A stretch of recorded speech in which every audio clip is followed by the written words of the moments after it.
সেহরির সময় বাড়িতে ফোন দিলাম। আম্মা ফোন ধরে বললেন, হ্যালো। আমি বললাম, মা, আব্বাকে দেন। আম্মা খানিক অবাক হলেন।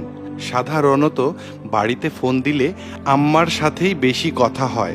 আব্বা, আব্বা, ও আব্বা, আব্বা, আব্বা।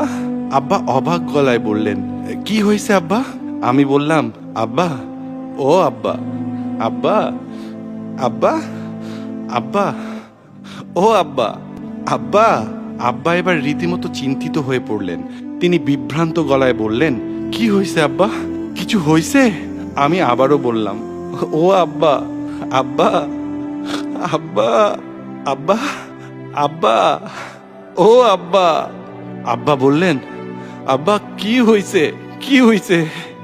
আমি এবার নিজেকে নিয়ন্ত্রণ করে একটু হেসে দিয়ে বললাম, কিছু হয় নাই, এমনি অনেক দিন ধরে আপনাদের ফোন দেই না, কতদিন আব্বা আব্বা বলে ডাকি না, মনে হচ্ছিল আব্বা আব্বা ডাকার জন্যে বুকের ভেতরটা শুকিয়ে গেছে। পানি না খেতে পারলে যেমন তৃষ্ণা লাগে, সেই রকম কেমন খা খা লাগছিল বুকের ভেতর। এজন্যই তৃষ্ণা মিটাইলাম আব্বা। আব্বা, ও আব্বা, আব্বা, আব্বা, আব্বা। আমি ফোন রেখে দিলাম। কিছুক্ষণ পরে আম্মা ফোন দিয়ে গম্ভীর গলায় বলল, তুই তোর আব্বাকে কি বলেছিস? আমি বললাম, কেন, কি হয়েছে মা? কি হয়েছে মানে? সেটা তুই জানিস? তোর বাবা তোর সাথে ফোনে কথা বলার পর থেকেই শুধু কাঁদতেছে, কাঁদতেছে আর কাঁদতেছে। নামাজে দাঁড়ায় মোনাজাত ধরেও হাউমাউ করে কাঁদতেছে। কি বলছিস তোর আব্বাকে? কি বলেছি আমি মা? আমি হঠাৎ চুপ হয়ে যাই, একদম চুপ।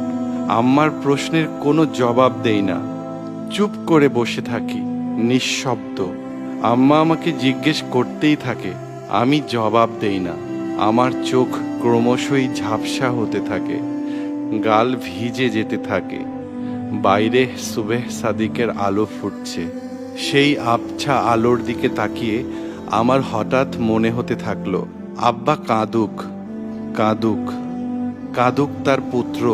জগতে এই কান্নার খুব দরকার, খুব, খুব।